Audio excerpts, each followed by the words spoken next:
Hot dog.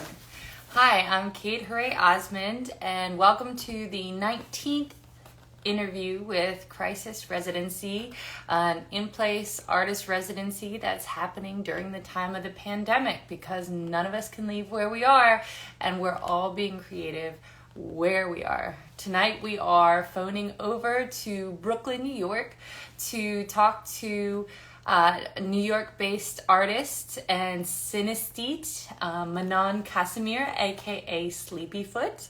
And I'm super excited to talk to her. She's been a member of the residency for a while, which is pretty faboo. Also, I'm happy to announce the second cycle of the artist residency. Crisis Residency is opening on February 1st. If you would like to get notice when it opens, just head over to crisisresidency.org and subscribe to the list, and I will just send you a little bloop when it's live. For those of you who took part in the first cycle and haven't had enough of the excitement, you are absolutely welcomed with open arms to join into the second cycle, because this is an at-will residency. So I hope you'll join us, or you'll pursue your own personal interests. Either way, good on you. I see that Manon is live, so I will have her join.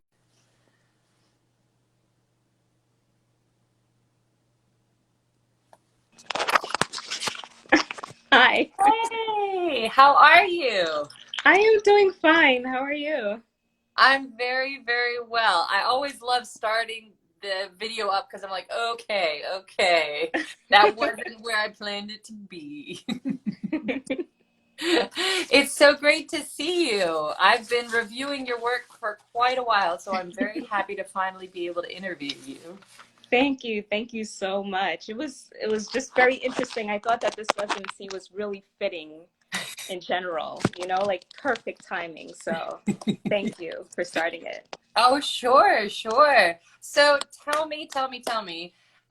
First of all, I am absolutely awestruck. Is this your in in Equilibrium series behind you that you have in process? Yes, actually it is. So let me see if I could like kind of squeeze here. Yeah, so these are like templates that I've basically been like working on. It's just a few of them. Like I think these are basically 12. Um, yeah, like I started the series way back in 2018, and like it's been a journey ever since. So I basically created these sound pieces, and then from the sound pieces, I created the templates by painting what I saw with my synesthesia through the work. Um, yeah, it's just really been just an awesome experience working on these, and I have so long of a way to go in terms of like what I envision for this series. I can't wait to dive into it. They are just pow, the website, it didn't prepare me to see these. So I'm very excited, but first things first, how are you? I'm doing okay.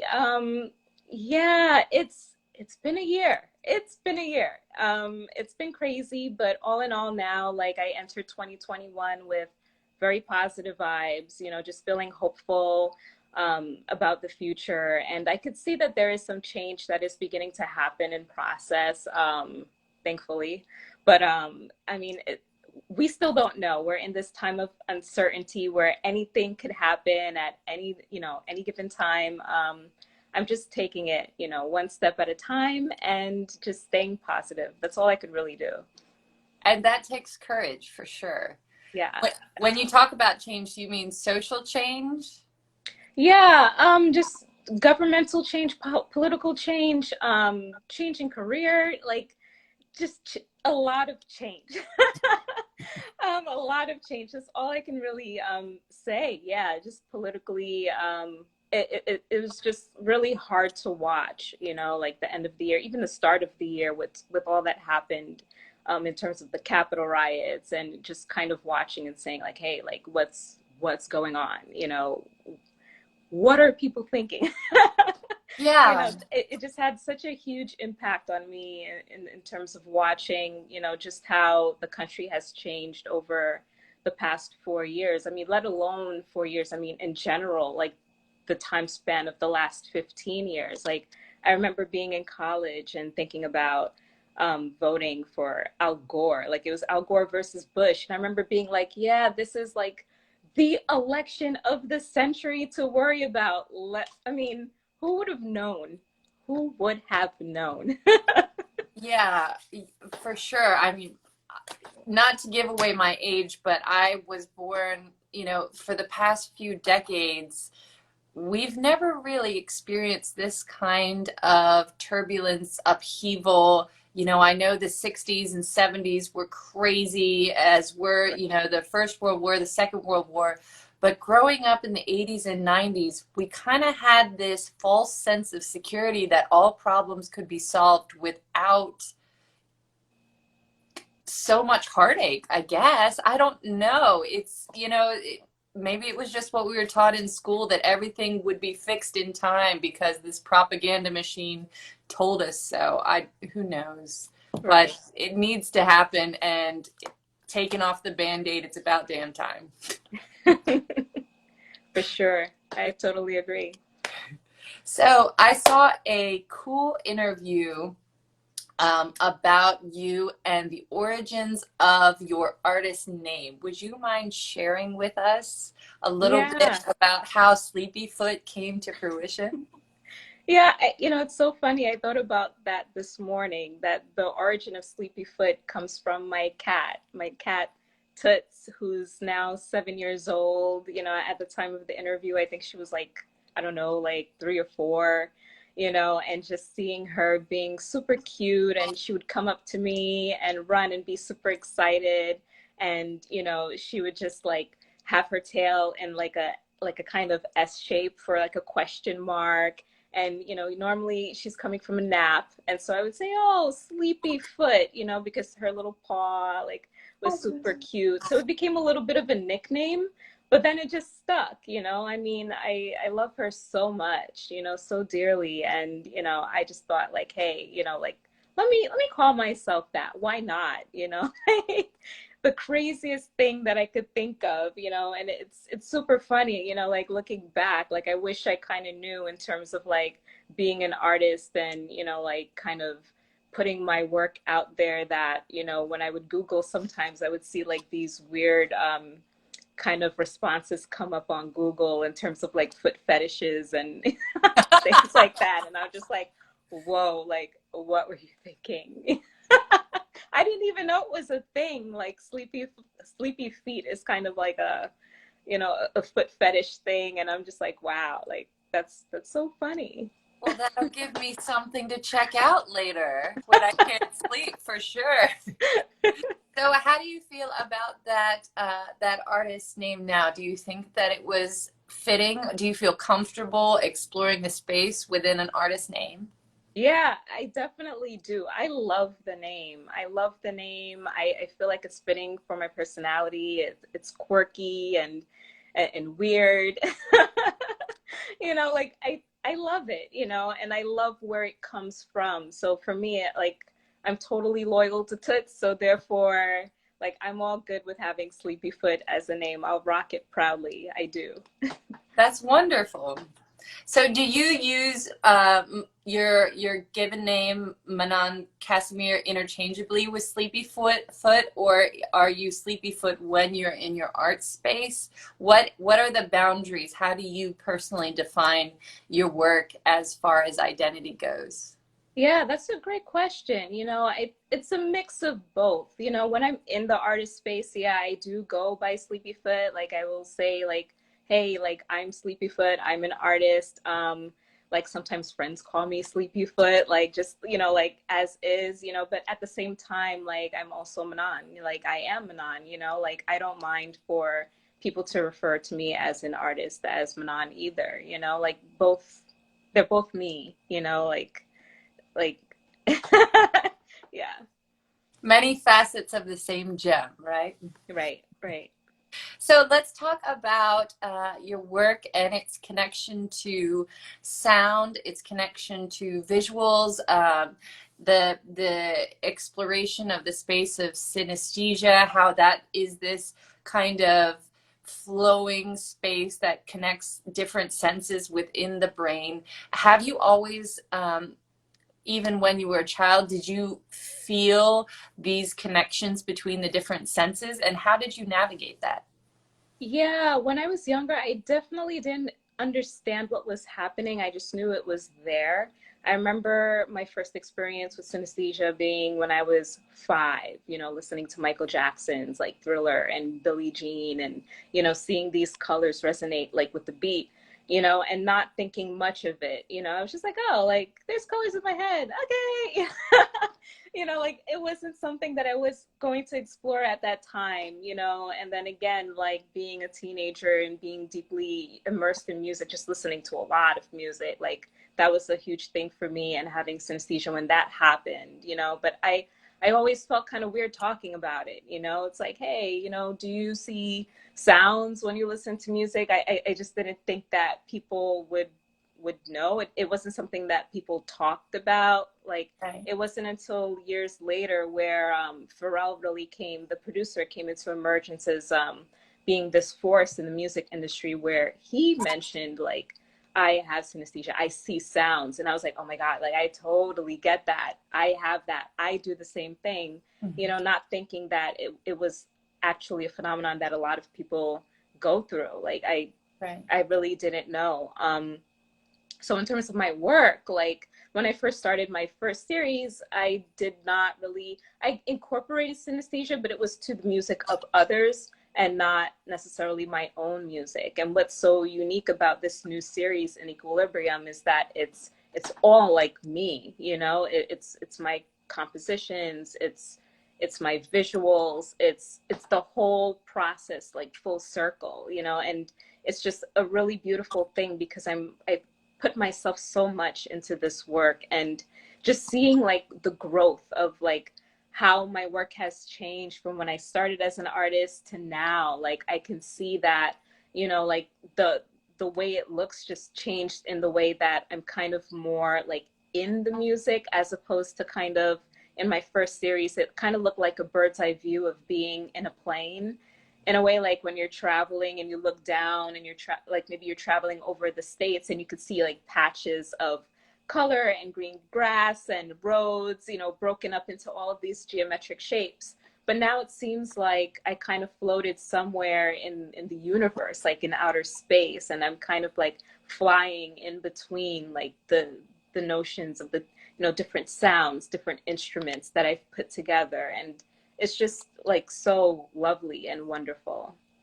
Would you say that it's more of a conceptual exploration of maybe the interior of existence and experience rather than the exterior, rather than um, how music is defined and visuals are defined outside of the body and the mind and the emotions? Would you say that your new series dives a little bit deeper, or takes your first series steps further? Yeah, the second series definitely is more introspective. It's definitely all of my feelings, like all of my experiences, my mental health journey, just all of the feelings that I've either, suppressed over time, or feelings that I couldn't articulate, that I put out into these, like works. And when creating these sound pieces and listening and kind of seeing the space that it's coming from, like in different points of my life. Like with this series, it kind of spanned a time frame of my feelings from the past like 15 years of my life or so. And so like just watching the journey, like in terms of this emergence from like a young like teenager or a young adult into like this woman, into womanhood, like the story of becoming, the story of just embracing like who I am, what I feel, like what I think. I'm really exploring and just putting out there different ways of just like, like saying what it is that I've been through. It's my truth. Um, yeah, I, yeah, I just love my series. That's wonderful. That's Yeah. wonderful. So, would you say that for you, the creation of artwork and your creative practice is something that um gives you maybe a sense of joy or release, or do you feel kind of on the other end of the spectrum where it's a point of focal study and more of a drive or something that you feel like a compulsive sense to do? Hmm. It's actually a mix of both. There were times where I felt absolute joy when creating the pieces, the sound pieces, the templates, especially when I saw the pattern emerging of what it was becoming after about like a number of maybe 15 templates or so. At the same time, I definitely felt a lot of tension. There were times where I was reluctant in kind of saying like, yeah, like this is the work that you put out, because it was just so visceral for me, you know, like in terms of some of the things that I felt.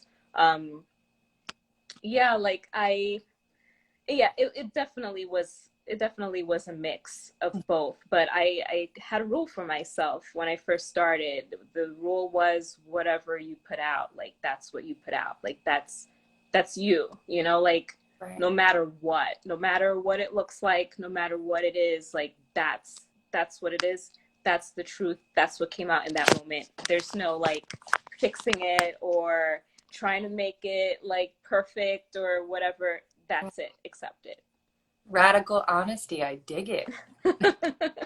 Was there any amount of fear or trepidation that went into the creation of the series or the first steps of exploring this series? Not starting out. Like I knew that I was going to create music and that I was going to paint what I saw when creating the music. I didn't focus on a subject matter. It was just a matter of see where it goes. There is one particular sound piece in the series that was a bit hard for me to deal with, you know, because like I knew where it was coming from, and that that sound piece, like I could tell, was associated with a lot of pain, you know, so it was hard listening to the sound piece and also like putting myself in terms of a part of my voice in that sound piece. Like no one has listened to that sound piece yet, you know, with good reason. um yeah, like that was a hard one for me to listen to and process and kind of come to peace with. But again, like I focused on that rule. It's like you said that what it was is what it was, you know. And I also had to understand that that piece like didn't define like where I was at now, or you know, like my feelings now, but feelings from a particular point of an experience that I had been through. Right, right. So, to talk about the sound pieces a little bit, did you create a separate sound piece for every artwork? Yes. Yeah. So the ones behind me, like for example, like these are templates. So let's say, for example, I could do one sound piece and I could do maybe 4 to 5 templates per sound piece. And then one of the templates get chosen to be a painting or to be like that focal point of where I'm going to head further along with it. So any finished paintings came from one template out of like how many, like some of the sound pieces like were just like one, you know, like I got it off the bat. Like I said, hey, what did I see when I produced that music? This is what I saw. Off the bat, it was like on point. And then there were others where I kind of had to experiment a little bit more because either the sound piece was a bit longer and I kind of had to be like, okay, like, well, how do I get a summary of what I saw in this sound piece? Because it's very hard to kind of listen to music, you know, something that's time based and kind of say, hey, like I'm taking a visual snapshot of something that's, you know, like in my head, you know, like how do I do that? Right. Yeah, like there's it's just each sound piece has a number of templates, and from the templates there's one painting.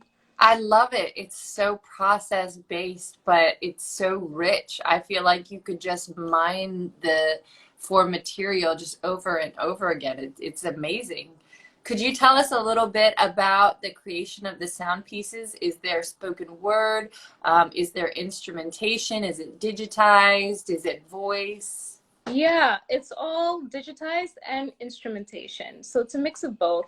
It spans different genres. Some of the sound pieces are classical, some are experimental, some are hip hop.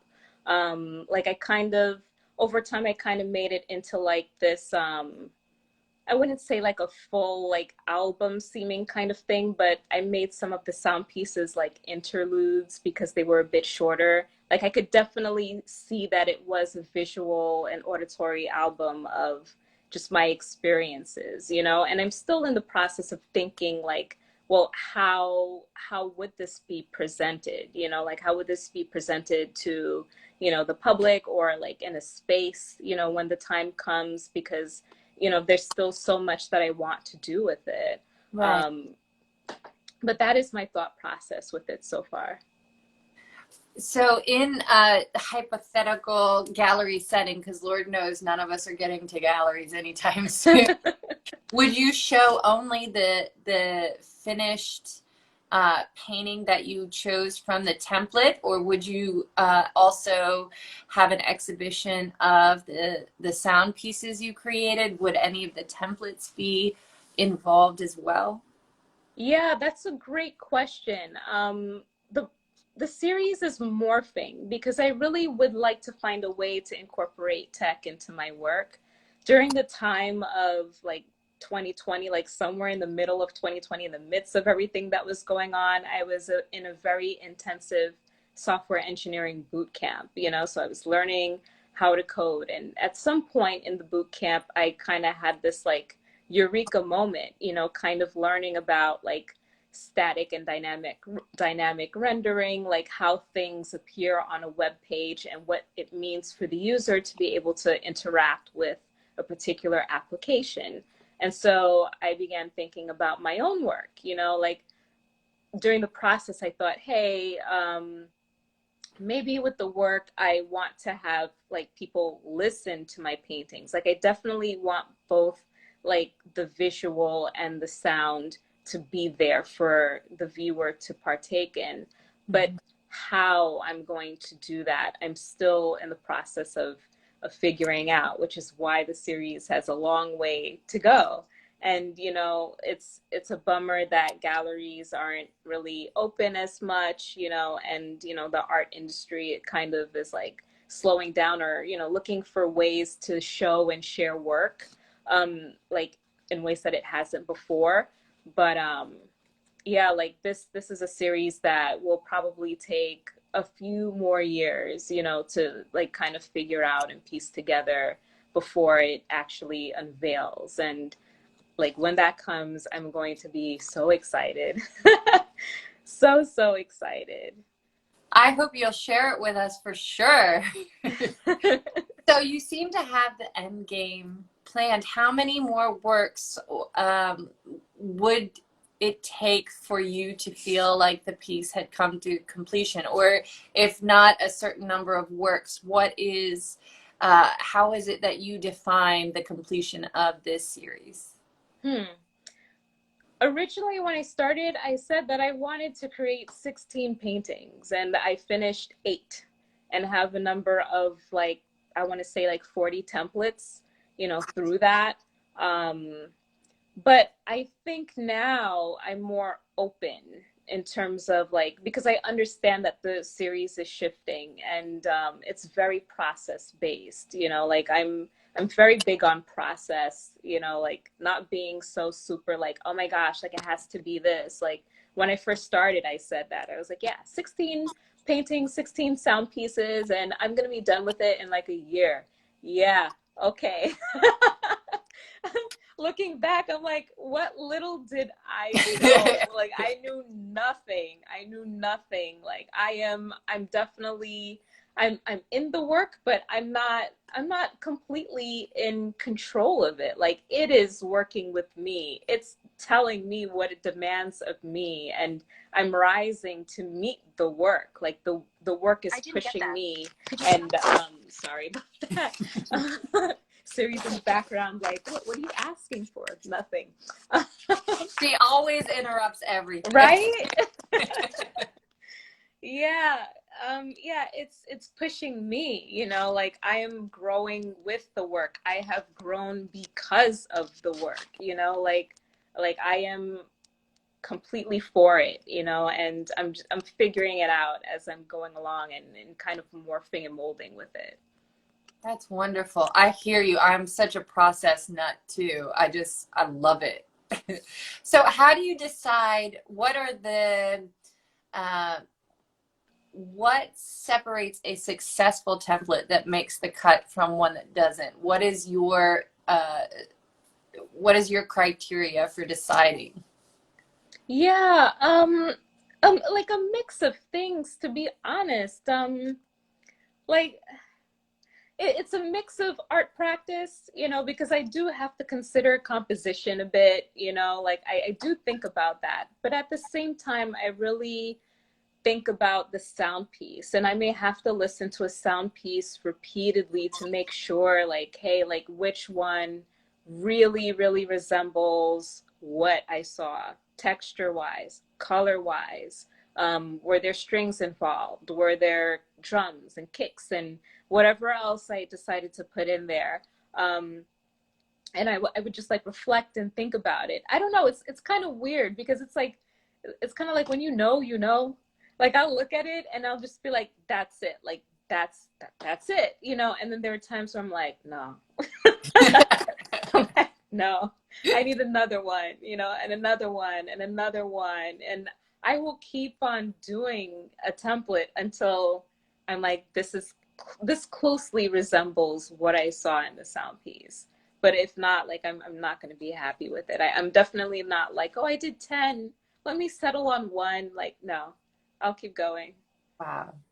And will each piece have a title or a label, or is the entire series just one title? Yeah, each sound piece and each painting and sound piece have a title. So like it's a mix of things. Like I have one sound piece and painting called The Trap, and I have another one called A Dream Deferred on Shrooms because that's what it was. And then another one called Sleepyfoot's Theme, you know, like there's a mix of like different names. And because so many facets of this work are self-referential. I mean, you are diving into memories and emotions and history and all kinds of things. Would you consider an aspect of these works to be self-portraiture? Yeah, I think so. Self-portraiture of my internal state, if that makes sense. Like it all resembles my internal state, you know, like or of different points, you know, over the past 15 years. There's some that I look at and I'm like, oh wow, like that's really pretty, you know, that's a nice space. And then there are others that I look at and I'm like, like, like you weren't looking too good there, you know, like that's either the most vulnerable or the most angry or the most, you know, just like negative space, you know, that I could think of. But all in all, it's all human, you know, it's all me, and it's all my reactions to the outside world, you know, like of different things that have happened, you know, a mix, you know, either like personally or politically or, you know, just, you know, work wise in a workspace, like, you know, whatever reactions I had. It's just me kind of telling through color, sound, and visual what happened at that time.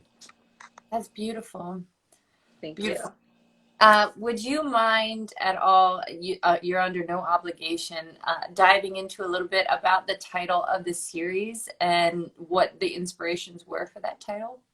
Yeah, you know, in equilibrium is kind of like a play on words, right? Like in being in equilibrium, I'm kind of thinking about the space in which the synesthesia is hitting, you know, like it's a place for me where I like I'm just in the zone. I don't hear anything, I don't see anything, I don't smell anything. It's just me being immersed in the music, me being immersed in my work, and like no one can touch me in that space. Like it's just it's the feeling of like being in water, being submerged in water that's the same temperature as you, you know, like you know, like you're just in it, you know, and it's comforting and it just feels good.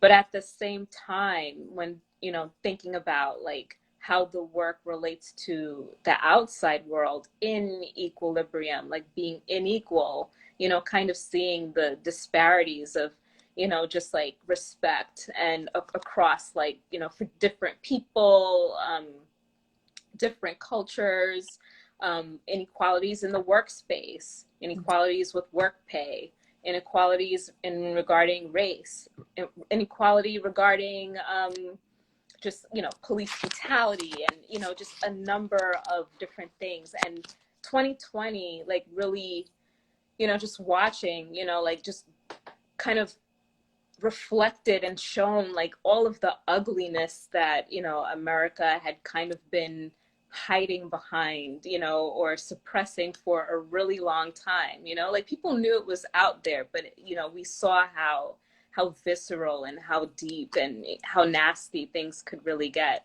um so yeah, like I think that when I think about the work and I think about the name, I just, and think about this time, like I just think that it's so necessary. Like the timing of this work is so perfect. The timing of any artwork, you know, is so perfect. I mean, we're seeing people come out with all of these books, like writing is in, you know, like storytelling is in, like this is what I'm doing. I'm storytelling in my own way. It's just so, it's so needed, you know, and thinking about like, you know, this residency in general and how this kind of provided, the residency provided a space for artists to be able to do that, you know, in their own way, no pressure, you know, like in, you know, like in their own time, because it definitely was very hard, you know, for part of 2020 to output any work whatsoever. Like I didn't start working on art until maybe November, like around November or so.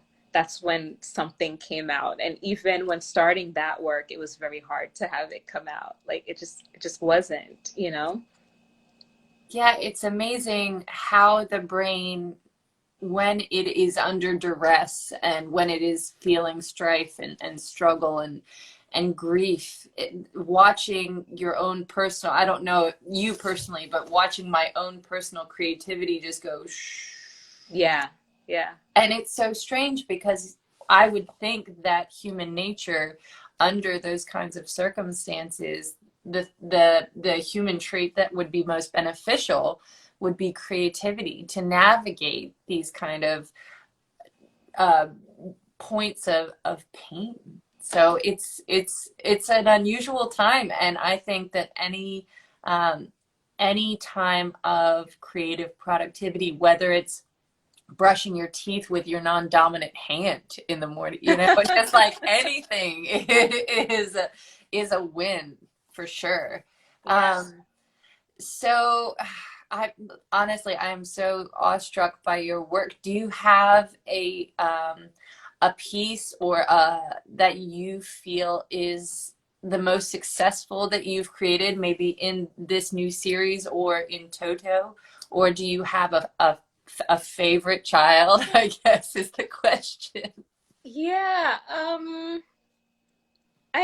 I'm proud of the work as a whole, you know, like I'm just proud. I'm proud of the work. I'm proud of, you know, like my growth, you know, as an artist, and, you know, like how that translated to a person, just growth overall. I think there's one piece that really resonates with me, and it's this piece called Sleepyfoot's Elegy. And it really resonates with me because I think that I'm kind of, you know, going through that now. Like the basically the sound piece, I named it that because it just sounds like kind of letting go of a previous like person that, maybe wasn't their best self, or, just like, and just like embracing the new person that's emerging, but at the same time realizing that I wouldn't be the person that I am today without that person. And so it's just like kind of an ode to that like previous self, or old, and an ode to like myself, like in the peak of like, maybe like poor mental health or whatever, to kind of be like, hey, like I see you, I acknowledge you, and I don't need you now, but I just want you to know that you are loved, and I'll be fine now, you know so that's one that definitely has a special place in my heart, because it's the story of redemption, and it's something that I truly believe in, and I'm somebody who's definitely all for like a redemption story. It's like when I see it in other people, when I see it like in general, I'm like, yeah, like you're a trooper, like maybe you were beaten down, but you kept on going, like you're still here, and go for it, That's right. Always cheer for the underdog, right? Exactly. Every stone is a step. um, Yes, absolutely. On a conceptual point, going back to your conversation about, being in the zone and being in this place of rapture and synesthesia versus being in this place of inequality and strife and struggle that you see every day you leave your house. Do you feel like it is possible to inhabit one of those areas permanently? Do you feel like they're connected in this kind of yin yang where they need each other and they support each other? Where do you stand on the dichotomy between these two areas of Yeah. existence? Yeah, I definitely feel that they need each other. They definitely need each other, like the being in equilibrium, right? Like that zone space is safety. It's refuge, like from all that's happening. But it's also a kind of, how could I say that? Like a gathering of energy, like it's a gathering of energy that is going to be put back out there into that outside world of inequality to facilitate change, to be an agent, and then after that, like that outside world happens, and that affects the, like the zone inside where you're processing and you're creating and being in refuge and preparing, for battle. And then, like, so they definitely go hand in hand, Right. like, it's kind of like saying, in a way, like there's war and peace, like you kind of need both, otherwise, like, they don't really exist in a way. Right. May the ashes of 2020 build the flowers of 2021. Yes, hopefully flowers and not weeds. Like, Yes. I'm hoping for that, but any growth is fine. Yeah, we really only have one direction as far as I'm concerned. I'm not willing to look down any further than that. I have my favorite question to ask in each interview. Yes. If there were absolutely no restrictions whatsoever, gravity wasn't a consideration, time travel wasn't a consideration, you had a bottomless bank account, what would your dream project be? Mm, this one.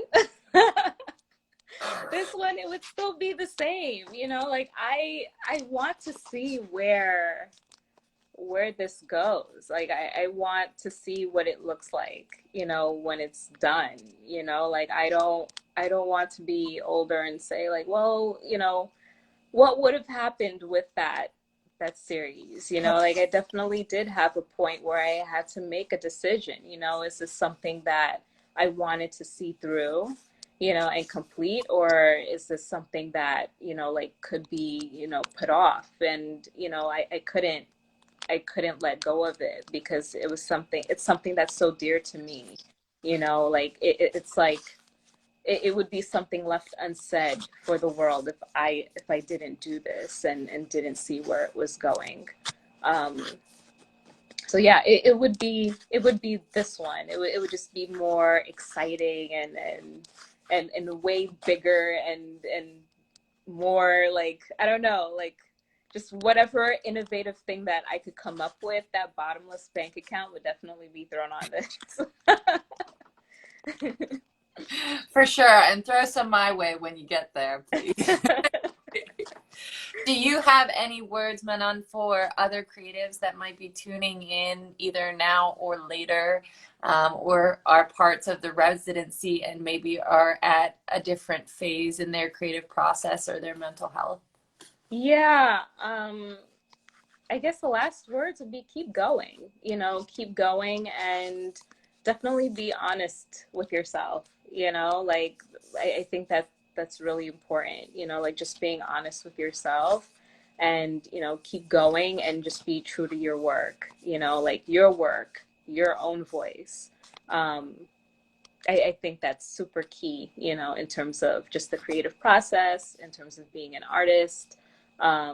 Like you may not like it in the beginning. Like I know when I first started, I was very much so trying to like create these like representational paintings, because that's what I saw a lot of. And, like I thought like, wow, like that's so cool, like being able to like draw like what you see or paint what you see exactly how it is, and I could draw, like, but it's not me, like it's not my thing, and at a certain point like I just had to accept like, hey, like you are an artist that does shapes, you are an abstract expressionist artist, like, and that's fine, like that's my voice, that's just me, that's just how I am. So if you're out there if you're out there, keep going, and just stay true to yourself. Wonderful words. Wonderful words. Where can we find your work? Where can we find out more about you? Yeah, definitely visit my website. Like I haven't been on social media. Like it's been kind of tough because I've been juggling a number of things. But definitely my website. I'm in the process of revamping my website, so that's going to be really exciting to like see what new things I have on there because there are quite a few new things. That I put on there that are exciting. And I'm definitely taking this year to go into like to show different facets of how I'm talking about my work. So I'm excited about it. Wonderful. Would you be willing to put some of your current series up before it's finished?